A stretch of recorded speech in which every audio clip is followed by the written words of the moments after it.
Hello friends, तनु learning YouTube channel में आपका स्वागत है। और हमारा आज का टॉपिक है विटामिन।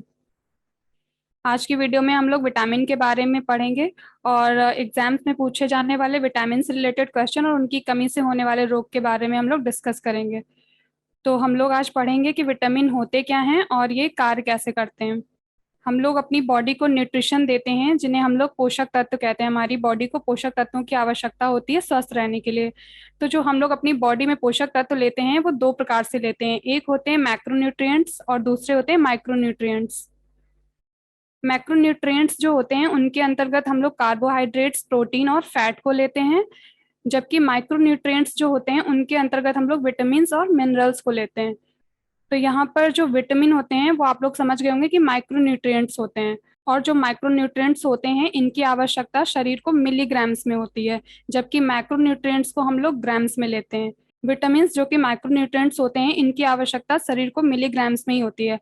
बट अगर ये आवश्यकता जो कि मिलीग्राम्स में है ये भी शरीर को नहीं मिलती है तो हमारी बॉडी में कई तरीके की डेफिशिएंसीज हो जाती हैं। तो वो जो मेन होती हैं वो होती है विटामिन की कमी से, और वही डेफिशिएंसीज हम लोगों से एग्जाम्स में पूछी जाती हैं कि किस विटामिन की कमी से क्या होता है और ये बीमारी किस विटामिन की कमी से होती है। ऐसे क्वेश्चंस आते हैं। तो विटामिन हमारे शरीर के लिए क्यों आवश्यक है, यहाँ पर मैं आपको एक एग्जांपल देती हूँ जिससे आप लोग ये समझ जाएंगे कि विटामिन की शरीर को आवश्यकता क्यों होती है। जैसे कि एक बच्चा है और वो रेगुलरली दूध पी रहा है, बट उसको फिर भी क्या हो रहा है कि उसको बोन्स में प्रॉब्लम है या फिर वो वीक हो रहा है। तो ऐसा क्यों हो रहा है? तो यहाँ पर होता क्या है कि यहाँ पर होती है डेफिशिएंसी विटामिन डी की।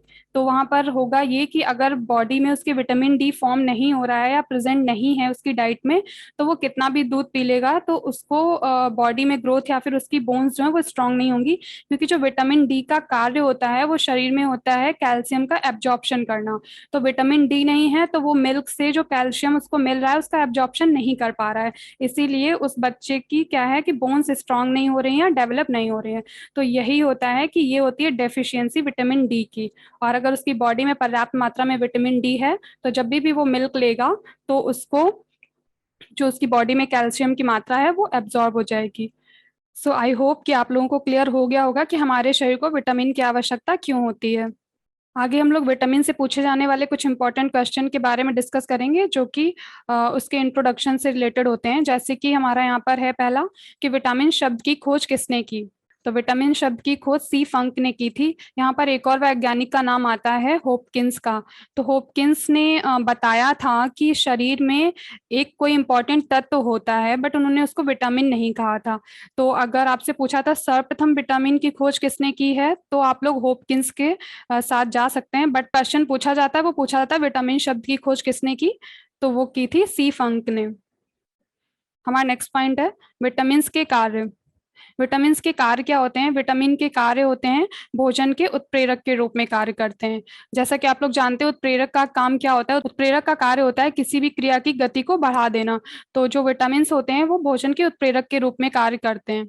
हमारे शरीर में जो भी उपापचय की क्रियाएं जो होती हैं, जो मेटाबॉलिज्म प्रोसेस होती है, उसमें विटामिन का बहुत ही इंपॉर्टेंट रोल होता है। तो ये बॉडी में होने वाली जो क्रियाएं होती हैं उनमें भाग लेते हैं। अगर आपसे ये क्वेश्चन पूछा जाता है कि विटामिन के क्या कार्य होते हैं, एक उत्प्रेरक की भांति कार्य करता है। नेक्स्ट हमारा आता है कि विटामिन स्टोर कहाँ होते हैं। विटामिन जो स्टोर होते हैं वो हमारे लिवर में स्टोर होते हैं। नेक्स्ट हम लोग पढ़ेंगे विटामिन के प्रकार। विटामिन के प्रकार कितने होते हैं? विटामिन दो प्रकार के होते हैं। तो पहले होते हैं हमारे फैट सोल्युबल विटामिन और दूसरे होते हैं वाटर सोल्युबल। फैट सोल्युबल जो विटामिन होते हैं वो होते हैं ए, डी, ई के, और जो वाटर सोल्युबल विटामिन होते हैं वो होते हैं बी एंड सी। तो ये आप लोग याद रखिएगा। यहाँ से एक क्वेश्चन भी बनता है कि जल में घुलनशील विटामिन कौन से होते हैं, और आपको ऑप्शन दे देते हैं ए, बी, सी, डी, ई। तो आप लोग याद रखिएगा कि जो जल में घुलनशील विटामिन होते हैं वाटर सोल्युबल वो होते हैं बी एंड सी, और फैट सोल्युबल पूछा जाता है अगर तो होते हैं ए, डी, ई के। चलते हैं अपने नेक्स्ट पॉइंट की तरफ। अगर विटामिन की इंपॉर्टेंस के बारे में बात की जाए तो अच्छी सेहत और तेज दिमाग के लिए हमारे शरीर को लगभग 13 विटामिन की आवश्यकता होती है, जो कि हम लोग आगे पढ़ने वाले हैं। सबसे पहले क्वेश्चंस जो आते हैं विटामिन से रिलेटेड वो आते हैं उनके रासायनिक नाम। आपसे पूछा जाता है कि विटामिन कोई भी विटामिन दे दिया, विटामिन ए या बी, तो आपसे पूछ देते हैं विटामिन ए का रासायनिक नाम क्या होता है या विटामिन बी का रासायनिक नाम क्या होता है। तो सबसे पहले आज हम लोग पढ़ेंगे विटामिन के रासायनिक नाम। तो सबसे पहला हमारा विटामिन है विटामिन ए। विटामिन ए का जो रासायनिक नाम होता है वो होता है रेटिनॉल। यहाँ पर हम लोग अभी विटामिन के रासायनिक नाम जान लेते हैं। जैसे कि विटामिन ए का होता है रेटिनॉल। विटामिन बी को हम लोग बी कॉम्प्लेक्स के नाम से भी जानते हैं। विटामिन बी जो होते हैं इनका ग्रुप होता है जिसमें कि B1 B2 B3 B5 B6 B7 B9 और B12, ये 8 विटामिन आते हैं विटामिन बी के ही अंतर्गत। और जो विटामिन बी होता है ये मैंने भी आपको बताया ये वाटर सॉल्युबल होता है। तो विटामिन बी के ग्रुप में जो भी विटामिन आ रहे हैं ये वाटर सॉल्युबल ही होते हैं। Vitamin B one, vitamin B one का जो रासायनिक नाम होता है वो होता है थायमीन। ऐसे ही बी टू का होता है राइबोफ्लेविन। बी थ्री का होता है नियासिन। बी फाइव का होता है पेंटोथेनिक एसिड। बी सिक्स का होता है पायरिडॉक्सिन। बी सेवन को हम लोग जानते हैं बायोटीन के नाम से। और बी नाइन को फॉलिक एसिड कहते हैं। और हमारा जो विटामिन बी 12 है इसको हम लोग साइनोकोबालामिन कहते हैं। नेक्स्ट हमारा विटामिन जो है वो है विटामिन सी। विटामिन सी को हम लोग एस्कॉर्बिक एसिड कहते हैं। विटामिन डी को कैल्सीफेरॉल। ऐसे ही विटामिन ई को टोकोफेरॉल कहते हैं। और विटामिन के को फिलोक्विनोन या फिर क्विनोन भी देते हैं, कभी कभी इन नामों से जाना जाता है। नेक्स्ट हम लोग विटामिन की कमी से होने वाले रोग और विटामिन के स्रोत क्या क्या होते हैं इसके बारे में डिस्कस करेंगे। हमारा पहला विटामिन है विटामिन ए। अभी ऊपर हम लोग उसके रासायनिक नामों में देख चुके हैं कि विटामिन ए का जो रासायनिक नाम होता है वो होता है रेटिनॉल और ये होता है fat soluble. Vitamin A, D, E और के ये थे फैट सॉल्युबल। या तो हमारा पहला विटामिन ए है और इसका जो रासायनिक नाम है वो रेटिनॉल होता है और ये फैट सॉल्युबल होता है। विटामिन ए की अगर कार्य की बात करते हैं तो विटामिन ए क्यों इंपॉर्टेंट है बॉडी में। तो विटामिन ए का जो कार्य होता है वो होता है कि ये विटामिन जो होता है वो आंखों की रोशनी और फेफड़ों के कैंसर से बचाता है बॉडी को। विटामिन ए की अगर बात करें तो ये विटामिन इसेंशियल फॉर विजन बोल सकते हैं। अगर हम लोग जो देखते हैं तो हमारी आंखों को रोशनी या फिर जो विजन पावर होती है उसको मेंटेन करने के लिए इसेंशियल होता है। विटामिन ए जो होता है वो हमारे शरीर को कैंसर से भी बचाता है, इसीलिए विटामिन ए को एंटी कैंसरस विटामिन भी कहा जाता है। विटामिन ए की अगर डेफिशिएंसी की बात करें तो विटामिन ए की कमी से नाइट ब्लाइंडनेस, जैसे हम लोग रतौंधी कहते हैं, या फिर जीरोप्थेल्मिया, ये भी आंखों से संबंधित एक बीमारी होती है। तो विटामिन ए की कमी से ये हो जाते हैं। नाइट ब्लाइंडनेस की बात करें अगर तो नाइट ब्लाइंडनेस क्या होता है, इसमें जो होता है वो होता है लॉस ऑफ विजन। मतलब जो रात में या फिर बोल सकते हैं जो डिम लाइट होती है उसमें क्या होता है कि आंखों की देखने की जो शक्ति होती है वो कमजोर हो जाती है। और जो जीरोप्थेल्मिया होता है, जीरोप्थेल्मिया में भी यही होता है कि जो हमारे आंख के अंदर जो टीयर्स डक्ट होती हैं जिन्हें हम लोग अश्रु ग्रंथियां कहते हैं, या फिर जो आई का जो वाटर होता है वो ड्राई हो जाता है। मतलब जो अश्रु ग्रंथियां होती है वो सूख जाती हैं और आंखों में क्या होता है कि इरिटेशन होने लगती है या फिर खुजली होने लगती है। और जो कॉर्निया होती है वहां पर एक वाइट स्पॉट जैसा हो जाता है। तो ये जीरोप्थेल्मिया में हो जाता है और इसको हम लोग कॉर्नियल अल्सर के नाम से भी जानते हैं। तो यहाँ से दो इंपॉर्टेंट क्वेश्चन बन सकते हैं कि नाइट ब्लाइंडनेस किस विटामिन की कमी से होता है, तो वो होता है विटामिन ए की कमी से। और अगर आपसे ये पूछा जाता है कि जीरोप्थेल्मिया रोग किस विटामिन की कमी से होता है, तो वो भी आपका आंसर हो जाएगा विटामिन ए की कमी से।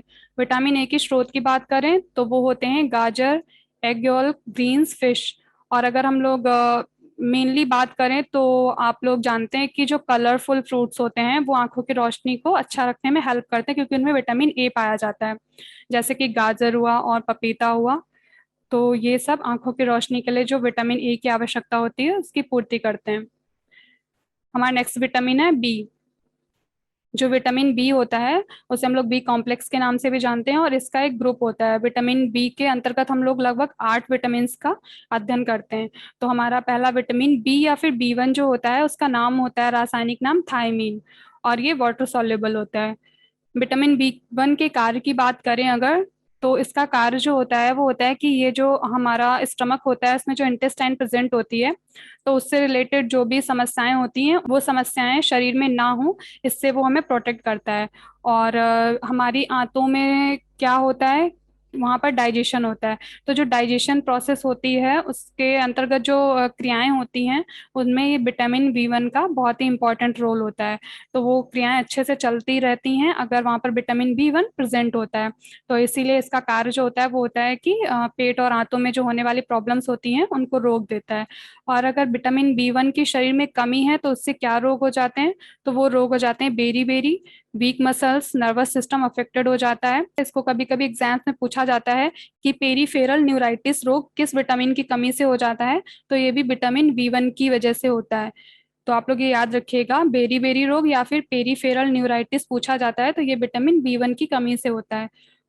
और विटामिन बी 1 के स्रोत की बात करें तो वो होते हैं साबुत अनाज, एग्स और ग्रीन्स, जिन्हें हम हरी पत्तेदार सब्जियां और जो अनाज होते हैं या फिर स्प्राउट्स, इन सबको खा के विटामिन बी 1 की कमी को दूर किया जा सकता है। कभी कभी आपसे एग्जाम्स में स्रोत भी पूछे जाते हैं कि जैसे पूछा जाता है गाजर में कौन सा विटामिन प्रेजेंट होता है, तो विटामिन ए प्रेजेंट होता है, ऐसे भी क्वेश्चन बन जाते हैं। इसलिए आप लोग स्रोत भी पढ़ लीजिए, कभी कभी ये पूछा जाता है। हमारा नेक्स्ट विटामिन है विटामिन बी 2। विटामिन बी 2 का रासायनिक नाम राइबोफ्लेविन होता है। और अगर विटामिन बी 2 के कार्य की बात करें तो विटामिन बी 2 का जो कार्य होता है वो होता है शरीर में जो हमारी स्किन होती है वो अच्छे से फंक्शन करती रहे, और जो उसका निर्माण होता है उन दोनों में सहायक होता है, means development and function of skin. या फिर कह सकते हैं कि हमारी त्वचा को स्वस्थ रखना मत। और अगर शरीर में विटामिन बी 2 नहीं प्रेजेंट है तो उससे क्या डेफिशिएंसी हो जाती है? उससे जो डेफिशिएंसी होती है वो होती है क्रैक्स इन लिप्स। तो क्या होता है, कभी कभी जो हमारे लिप्स होते हैं उन वो फट जाते हैं या बहुत ज्यादा जलन होती है, कभी कभी उनसे मतलब ऐसा हो जाता है कि ब्लड तक आने लग जाता है, इतने ज्यादा फट जाते हैं। तो ये जो प्रोसेस होती है इसे चिलोसिस भी कहते हैं। तो आपसे एग्जाम्स में क्वेश्चन भी पूछा जाता है कि चिलोसिस बीमारी किस विटामिन की कमी से होती है? तो ये होती है विटामिन बी 2 से। तो जो विटामिन बी 2 है ये हमारी स्किन को स्वस्थ रखने में हेल्प करता है। नेक्स्ट हमारा विटामिन है विटामिन बी 3। विटामिन बी 3 का जो रासायनिक नाम है वो होता है नियासिन। विटामिन बी 3 की बात करें तो ये हमारी बॉडी में क्यों इंपॉर्टेंट होता है? तो विटामिन बी 3 जो होता है ये भी हमें स्किन पे जो हार्मफुल अटैक होते हैं उनसे प्रोटेक्ट करता है। और जो सूरज से आने वाली जो हानिकारक रेज होती है, मतलब कि हार्मफुल रेज होती हैं जो, उनसे भी हमें प्रोटेक्ट करता है। और जो हमारी बॉडी में कोलेस्ट्रॉल लेवल होता है उसको भी मेंटेन रखता है, मतलब उसको ज्यादा बढ़ने नहीं देता है, जितना बॉडी में लेवल होना चाहिए उसको मेंटेन करता रहता है। और अगर विटामिन बी 3 शरीर में नहीं पाया जाता है तो इससे जो डेफिशिएंसी हो जाती है वो हो जाती है पेलाग्रा, और डायरिया भी हो जाता है। और सबसे इम्पोर्टेंट यहाँ पर क्वेश्चन आपसे पूछा जाता है पेलाग्रा का, जो कि आपसे पूछा था कि पेलाग्रा रोग किस विटामिन की कमी से होता है? तो वो होता है बी 3 से। या फिर ये भी पूछा जाता है कि विटामिन बी 3 की कमी से होने वाला रोग कौन सा है? तो वो होता है पेलाग्रा। पेलाग्रा जो रोग होता है उसमें हो क्या जाता है कि जो हमारी स्किन होती है उस पे मतलब वाइट या फिर रेड कलर के स्पॉट पड़ जाते हैं, या फिर हमारी जो स्किन होती है उसके कलर में चेंज आ जाता है। और पेलाग्रा भी हो जाता है, और इसको एक नाम से और भी जानते हैं हम लोग, जिसे 4D सिंड्रोम कहते हैं। अगर पेपर में आपसे ये पूछा जाता है 4D सिंड्रोम किस विटामिन की कमी से होता है, तो ये भी विटामिन बी 3 की कमी से होता है। तो जो बी 3 का सबसे इम्पोर्टेंट है वो होता है पेलाग्रा रोग, और ये स्किन संबंधित रोग होता है। विटामिन बी 3 के स्रोत जो होते हैं वो होते हैं पोल्ट्री, ब्राउन राइस, नट्स, ये और केला और रेड मीट। इनमें क्या होता है कि इनमें बी 3 की जो मात्रा होती है वो प्रचुरता में पाई जाती है। तो ये बॉडी के लिए बी 3 की कमी को पूरा करते हैं। हमारा नेक्स्ट विटामिन है vitamin B 5, pantothenic acid. Vitamin B 5 का जो रासायनिक नाम होता है वो होता है पेंटोथेनिक एसिड। विटामिन बी 5 के कार्य की बात करें अगर, तो विटामिन बी 5 का जो कार्य होता है वो होता है जो हमारी स्किन होती है उसको हेल्दी रखना, हमारे जो बाल होते हैं उनको हेल्दी रखना, और जो हमारी बॉडी में जो ब्लड सेल्स होती हैं, रेड ब्लड सेल्स जिन्हें हम लोग कहते हैं, उनका जो मेकिंग होता है, मतलब जो हमारी बॉडी में जो लाल रक्त कणिकाएं होती हैं उनके निर्माण में सहायक होता है। तो विटामिन बी 5 का जो मेन काम होता है वो होता है कि हमारे शरीर में लाल रक्त कणिकाओं का निर्माण करना और हमारी स्किन को हेल्दी रखना। तो आपको पता होगा कि जो आरबीसीज होती हैं वो हमारी बॉडी में एक O2 कैरियर की तरह कार्य करती है, मतलब ऑक्सीजन वाहक की तरह कार्य करती हैं। जो हमारे ब्लड में जो आरबीसी प्रेजेंट होता है वही ऑक्सीजन को लेके हमारी बॉडी के हर टिश्यू तक पहुंचाता है। आरबीसी में जो प्रोटीन प्रेजेंट होता है जिसे हम लोग हीमोग्लोबिन प्रोटीन कहते हैं, तो वो जो हीमोग्लोबिन प्रोटीन होता है वो ऑक्सीजन के साथ बाइंड करता है और ऑक्सीजन को प्रत्येक सेल तक या फिर प्रत्येक कोशिका तक पहुंचाता है। तो उसी को हम लोग ऑक्सीजनेटेड ब्लड या फिर डीऑक्सीजनेटेड ब्लड कहते हैं। जिसमें O2 प्रेजेंट होता है वो ऑक्सीजनेटेड ब्लड हो जाता है, और जब ऑक्सीजन उसमें प्रेजेंट नहीं होती है तो वो डीऑक्सीजनेटेड ब्लड होता है। तो यहाँ पर विटामिन B5 अगर हमारी बॉडी में प्रेजेंट नहीं है तो उससे क्या होता है कि जो ये रेड ब्लड सेल्स होती हैं उनका जो निर्माण होता है वो रुक जाता है, या फिर बोल सकते हैं कि स्लो हो जाता है। और अगर विटामिन B5 की कमी हो जाती है शरीर में तो जो रोग हो जाते हैं वो हो जाते हैं इंसोम्निया, जैसे कि नींद नहीं आती है, और एक्ने हो जाता है, इरिटेबिलिटी मतलब कि चिड़चिड़ापन हो जाता है, व्हाइट स्पॉट और सफेद दांत जैसे भी आ जाते हैं। और विटामिन B5 के अगर स्रोत की बात करें तो वो होते हैं लेग्यूम्स, मतलब जैसे कि मटर है जो लेग्यूमिनेसी फैमिली के प्रोडक्ट होते हैं, और सोयाबीन्स, ब्रोकली, ग्रेन्स, तो ये सारे प्रोडक्ट विटामिन B5 के अच्छे स्रोत होते हैं। हमारा जो नेक्स्ट विटामिन है वह है विटामिन B6। विटामिन B6 का जो रासायनिक नाम होता है वो होता है पायरिडॉक्सिन। वो मेन कार्य होता है कि जो विटामिन B6 है वो हमारे जो हार्ट डिजीजेज होती हैं, मतलब हृदय संबंधित जो बीमारियां होती हैं उनको रोकने में हेल्प करता है, जो एनीमिया हो जाता है उससे भी बचाता है। नेक्स्ट हमारी जो न्यूरोलॉजिकल डिसऑर्डर्स हो जाती हैं, मतलब कि तंत्रिका तंत्र संबंधी जो भी प्रॉब्लम्स होती हैं उन सब से हमें प्रोटेक्ट करता है, और किडनी डिजीज से भी ये प्रोटेक्ट करता है। अगर विटामिन B6 की शरीर में कमी है तो कौन से रोग हो जाते हैं, तो विटामिन B6 की कमी से होने वाला जो रोग है वो है एनीमिया माइक्रोसाइटिक। क्वेश्चन आपसे पूछा जाता है कि माइक्रोसाइटिक एनीमिया किस विटामिन की कमी से होता है, तो ये होता है विटामिन B6। माइक्रोसाइटिक एनीमिया क्या होता है? माइक्रोसाइटिक एनीमिया जब बॉडी में होता है तो जो उसके लक्षण आते हैं वो ये होते हैं कि भूख नहीं लगती है और नींद नहीं आती है। उसमें क्या होता है कि जो हमारी बॉडी में आयरन की जो मात्रा होती है वो बहुत कम हो जाती है, और जो आरबीसी का निर्माण होता है वो बहुत कम हो जाता है। तो होता क्या है कि जो रक्त होता है उसके निर्माण के लिए आयरन की बहुत आवश्यकता होती है, और अगर बॉडी में आयरन की कमी हो गई है तो वहां पर आरबीसी नहीं बनती है, तो उससे क्या होता है कि बॉडी में जो होता है वो माइक्रोसाइटिक एनीमिया हो जाता है, मतलब बॉडी एनीमिक हो जाती है। तो यही होता है माइक्रोसाइटिक एनीमिया। तो यहाँ पर जो ये माइक्रोसाइटिक एनीमिया हो जाती है, अगर इसको अनदेखा किया जाए तो ये फिर आगे चलकर और भी प्रॉब्लमेटिक हो जाती है, जिसमें ये मैक्रोसाइटिक एनीमिया का रूप ले लेती है। और यहाँ पर जो विटामिन B6 के स्रोत के बारे में अगर हम लोग बात करते हैं तो जो उसके स्रोत होते हैं वो होते हैं केला, गाजर, गेहूं, बाजरा और सनफ्लावर सीड्स। हमारा नेक्स्ट विटामिन है विटामिन B7। विटामिन B7 का जो रासायनिक नाम होता है वो होता है बायोटीन।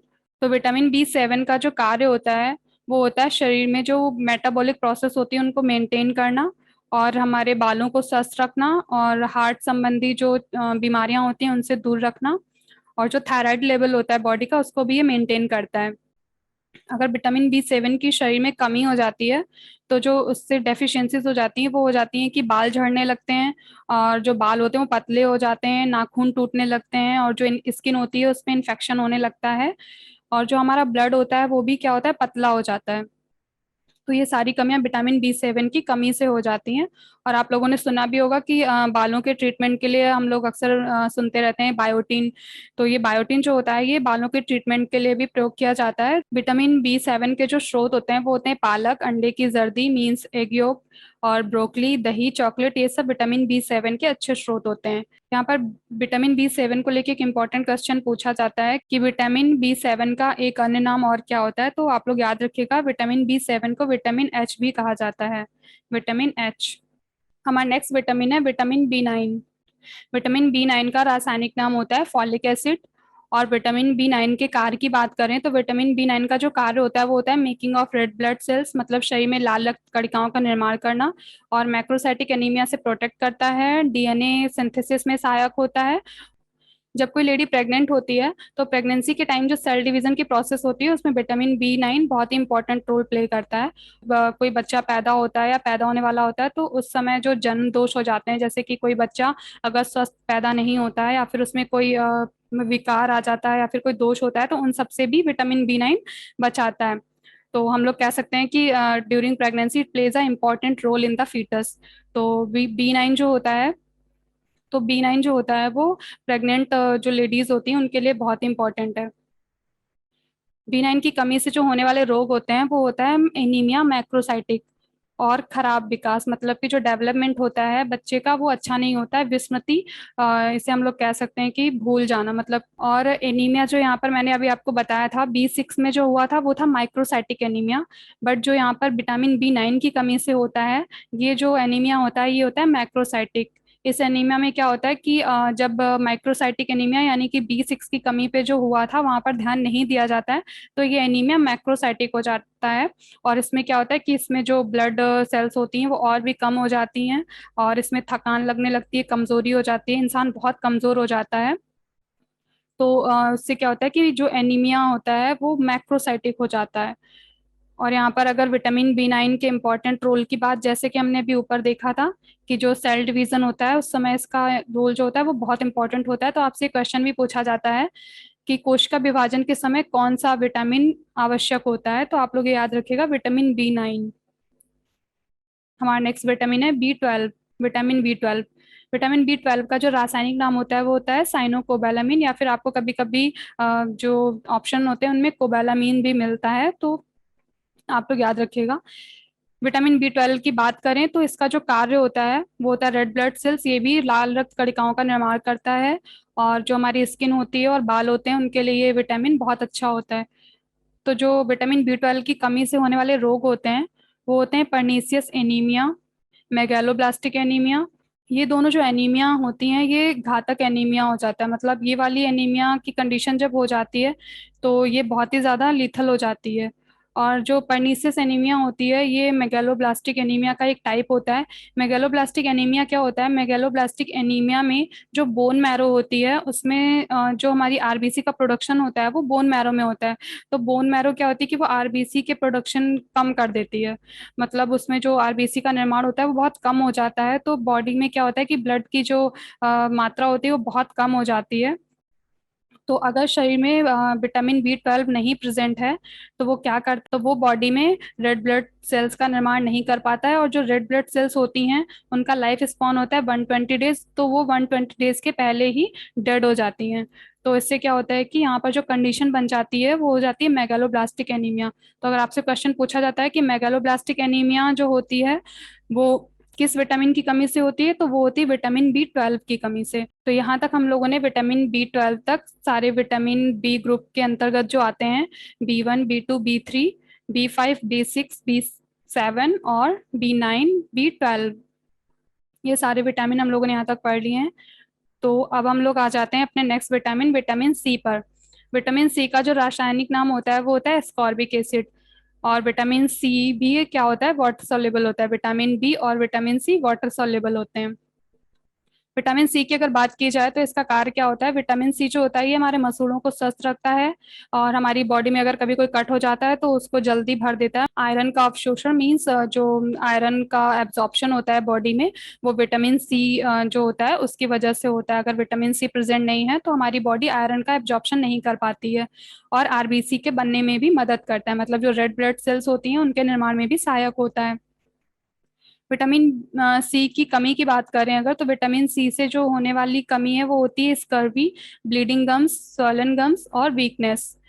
तो यहाँ पर क्वेश्चन आपसे पूछा जाता है कि विटामिन सी की कमी से कौन सा रोग होता है, तो वो होता है स्कर्वी या फिर ब्लीडिंग गम्स, या फिर आपसे ऐसे पूछ सकते हैं कि जो ब्लीडिंग गम्स होते हैं वो किस विटामिन की कमी से हो जाता है, ये मतलब मसूड़ों से खून आना जो होता है वो किस विटामिन की कमी से होता है, तो वो होता है विटामिन सी की कमी से ये रोग हो जाते हैं। विटामिन सी के स्रोत की बात करें तो ये होते हैं नींबू, आंवला, कीवी फ्रूट, ब्रोकली, जामुन और अंगूर। विटामिन सी आप लोग जानते ही होंगे, खट्टे फल जो होते हैं उनमें विटामिन सी की प्रचुर मात्रा पाई जाती है। हमारा जो नेक्स्ट विटामिन है वो है विटामिन D।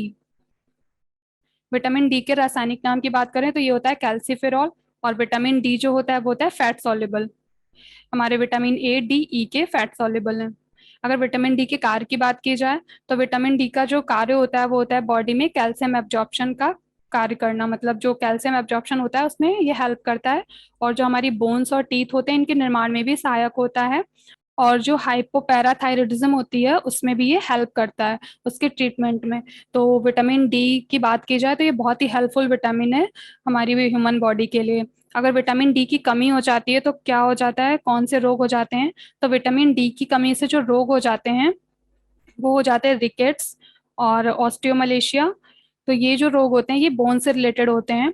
और रिकेट्स जो होता है ये चिल्ड्रन मतलब जो बच्चे होते हैं उनमें होता है। और ऑस्टियोमलेशिया जो रोग है जिसे हम लोग अस्थि मृदता भी कहते हैं, एग्जाम्स में आपसे पूछा जाता है अस्थि मृदता रोग किस विटामिन की कमी से होता है, तो ये विटामिन डी की कमी से होता है, और ये एडल्ट्स में होता है मतलब वयस्कों में होता है। जो रिकेट्स होता है इसमें क्या हो जाता है कि जो बच्चे होते हैं तो उनकी जो बोन्स होती हैं वो बहुत ही ज्यादा सॉफ्ट हो जाती हैं, फिर बेंट हो जाती हैं। तो ये क्यों हो जाती है? Lack of vitamin D. जब शरीर में विटामिन डी की कमी होती है तो बच्चों की हड्डियां जो होती हैं बहुत सॉफ्ट हो जाती हैं और मुड़ जाती हैं। तो उससे क्या होता है, इसको इस बीमारी को रिकेट्स कहते हैं, और ये बच्चों में होती है। आपसे ये भी पूछा था कि कौन सा विटामिन हार्मोन होता है, तो वो होता है विटामिन डी। अगर विटामिन डी के सोर्स की बात करें तो विटामिन डी के जो अच्छे सोर्स होते हैं वो होता है फिश लिवर। मतलब फिश तो अच्छा सोर्स होती है विटामिन ए का भी और डी का भी, बट जो फिश लिवर होता है उसमें विटामिन डी प्रचुर मात्रा में पाया जाता है। और मशरूम और डेयरी प्रोडक्ट जो भी दूध दही और ये चीज मतलब जो होता है, ये क्या होता है, विटामिन डी के अच्छे सोर्स होते हैं। विटामिन डी को हम लोग सनशाइन विटामिन भी कहते हैं। सनशाइन विटामिन इसलिए कहते हैं क्योंकि ये हमें सूरज से प्राप्त होता है। और अगर सूरज की बात करें तो जो उगता हुआ सूरज होता है, जो राइजिंग टाइम होता है, उस समय विटामिन डी हमारी बॉडी में बहुत अच्छे से फॉर्म होता है। और विटामिन डी जो होता है ये सबसे जल्दी बनने वाला विटामिन है जो कि हम लोगों की स्किन में फॉर्म होता है। तो आपसे क्वेश्चन ये भी पूछा जा सकता है कि त्वचा में किस विटामिन का निर्माण होता है या फिर स्किन में कौन सा विटामिन फॉर्म होता है, तो वो होता है विटामिन डी। और सनसाइन विटामिन कौन सा होता है, तो ये भी हमारा विटामिन डी होता है। और अगर आपसे क्वेश्चन ये पूछा जाता है कि कैल्शियम का एब्जॉर्प्शन करने में कौन सा विटामिन सहायक होता है, तो ये होता है विटामिन डी। और ये कैसे एब्जॉर्ब करता है, मैंने आपको स्टार्टिंग में बताया था कि अगर जो मैंने आपको एग्जांपल दिया था बच्चे का दूध वाला एग्जांपल, कि अगर वो दूध ले रहा है तो अगर विटामिन डी प्रेजेंट नहीं है तो वो कैल्शियम का एब्जॉर्प्शन नहीं कर पाएगा। तो कैल्शियम के एब्जॉर्प्शन करने में हेल्प करता है विटामिन डी। हमारा नेक्स्ट विटामिन है विटामिन ई।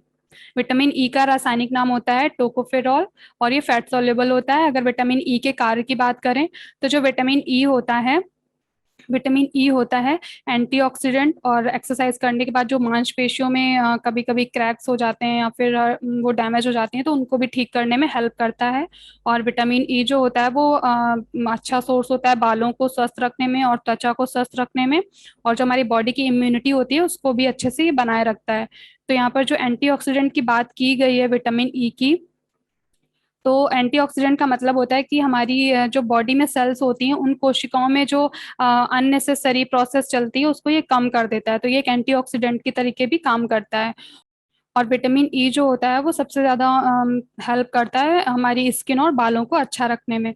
और अगर इसकी कमी की बात की जाए कि विटामिन ई की कमी से कौन से रोग हो जाते हैं या फिर क्या प्रॉब्लम्स आती हैं, तो वो आती है स्टेरिलिटी, एजिंग, बालों को मतलब क्या होता है कि बालों में प्रॉब्लम्स आ जाती है। और जो हमारी स्किन होती है वो भी डैमेज हो जाती है या फिर बोल सकते हैं कि फट जाती है। और वीक इम्यूनिटी, मतलब ये क्योंकि विटामिन ई बॉडी की इम्यूनिटी को भी अच्छा रखता है। तो अगर बॉडी में विटामिन ई प्रेजेंट नहीं है तो हमारी बॉडी क्या होती है, वीक हो जाती है। मतलब जो उसकी इम्यूनिटी होती है वो वीक हो जाती है। तो विटामिन ई जो है उसको हम लोग ब्यूटी विटामिन के नाम से भी जानते हैं क्योंकि ये हमारी स्किन को और बालों को सुंदर बनाता है। तो अगर आपसे क्वेश्चन पूछता है कि विटामिन ई जो होता है उसको क्या कहते हैं, तो ये ब्यूटी विटामिन भी होता है। और अगर आपसे पूछते हैं ब्यूटी विटामिन किसे कहा जाता है, तो वो विटामिन ई को कहा जाता है। यहाँ पर जो उसकी कमी से स्टेरिलिटी हो जाता है, तो यहाँ पर आप लोग कंफ्यूज मत होइएगा। स्टेरिलिटी जो होता है और जो इनफर्टिलिटी होता है इन दोनों में अंतर होता है। स्टेरिलिटी जो होता है वो होता है जनन संबंधी समस्याओं से रिलेटेड। अगर शरीर में विटामिन ई की कमी है तो जो प्रजनन संबंधी समस्याएं होती हैं उनमें क्या होता है कि वो बढ़ जाती हैं। या फिर हम लोग कह सकते हैं जो रिप्रोडक्टिव प्रोसेसेस होती हैं उनमें क्या होता है कि प्रॉब्लम्स आती है। अगर स्टेरिलिटी की बात करें तो इसका मतलब यहाँ पर है कि inability to produce a biological child. और अगर इनफर्टिलिटी की बात आती है तो उसका मतलब होता है inability to conceive after a certain time. तो यहाँ पर स्टेरिलिटी और इनफर्टिलिटी में थोड़ा सा अंतर है, इसको आप लोग ध्यान रखिएगा। स्टेरिलिटी अगर आता है तो ये होता है विटामिन ई की कमी से। और विटामिन ई की अगर सोर्स की बात की जाए कि उसके क्या स्रोत होते हैं, तो वो होते हैं green vegetables, nuts, sprouts, avocado, broccoli, olive oil, ये सब विटामिन ई के गुड सोर्स होते हैं। तो अगर आपसे यहाँ पर विटामिन ई के जो क्वेश्चन बनते हैं उनमें सबसे ज़्यादा इम्पोर्टेंट यही होता है कि ब्यूटी विटामिन कौन सा विटामिन होता है, तो वो विटामिन ई होता है। और जो स्टेरिलिटी संबंधित प्रॉब्लम्स मतलब जनन संबंधी समस्याएं किस विटामिन की कमी से होती हैं, तो वो होती हैं विटामिन ई की कमी से। हमारा नेक्स्ट विटामिन है विटामिन के। विटामिन के का रासायनिक नाम जो होता है वो होता है फिलोक्विनोन या फिर क्विनोन भी बोलते हैं। और विटामिन के जो होता है ये फैट सोल्युबल होता है। अगर विटामिन के की बात करें तो विटामिन के का जो कार्य होता है वो होता है रक्त का थक्का बनाने में सहायक, मतलब जो ब्लड क्लॉटिंग होती है उसमें हेल्प करता है। जब शरीर में विटामिन के प्रेजेंट होता है तो हमारी बॉडी को जब रक्त का जो थक्का बनाती है उस समय जो प्रोथ्रोम्बिन की जरूरत होती है उसको ये क्या करता है, बहुत ही अच्छे तरीके से फॉर्म करता है। बट अगर बॉडी में विटामिन के नहीं है तो इसकी कमी से क्या हो जाता है, रक्त का थक्का नहीं बनता है। मतलब अगर बॉडी में विटामिन के एब्सेंट है तो जो हमारी बॉडी में प्रोथ्रोम्बिन होता है वो क्या होता है, वो नहीं बन पाता है। और जब भी कभी कोई ब्लड मतलब बॉडी से ब्लड निकल रहा होता है या फिर कोई चोट लग जाती है तो वहां पर प्रोथ्रोम्बिन नहीं होता है, तो वो क्या होता है कि वो ब्लड क्लॉट नहीं कर पाता है। तो उससे क्या होता है, लगातार खून बहता रहता है। और जो हमारा खून होता है वो विटामिन के की कमी से पतला भी हो जाता है। तो यहाँ पर क्या होता है, ब्रेन हेमरेज जैसी भी समस्याएं आ जाती हैं। तो यहाँ पर अगर विटामिन के का मेन कार्य देखा जाए तो वो होता है रक्त का थक्का बनाने में सहायक होता है, या फिर ब्लड क्लॉट का निर्माण जो होता है वो ब्लड विटामिन के की वजह से ही होता है। और यहाँ पर अगर विटामिन के स्रोत के बारे में बात की जाए तो विटामिन के अच्छे स्रोत जो होते हैं वो होते हैं ड्राई फ्रूट्स, एग और मिल्क, डार्क बेरीज और हरी पत्तेदार सब्जियां, ये जो होती हैं विटामिन के अच्छे स्रोत होते हैं। तो अगर आपसे यहाँ पर क्वेश्चन ये पूछा जाता है कि रक्त का थक्का बनाने में कौन सा विटामिन सहायक होता है, तो ये होता है विटामिन के। तो ये हमारा लास्ट विटामिन था। और हम लोगों ने अपने 13 विटामिन पढ़ लिए हैं, जिसमें कि हम लोगों ने विटामिन ए और विटामिन बी के मतलब 8 विटामिन जो कि ग्रुप में थे, और विटामिन सी डी ई के को हम लोगों ने स्टडी कर लिया है। मिलते हैं नेक्स्ट वीडियो में, तब तक स्वस्थ रहें और विटामिन अपनी डाइट में लेना बिल्कुल ना भूलें। क्योंकि आज आपको ये पढ़ने के बाद पता जरूर चल गया होगा कि विटामिन हमारे शरीर के लिए कितने ज़्यादा इंपॉर्टेंट हैं। So thank you for watching the video.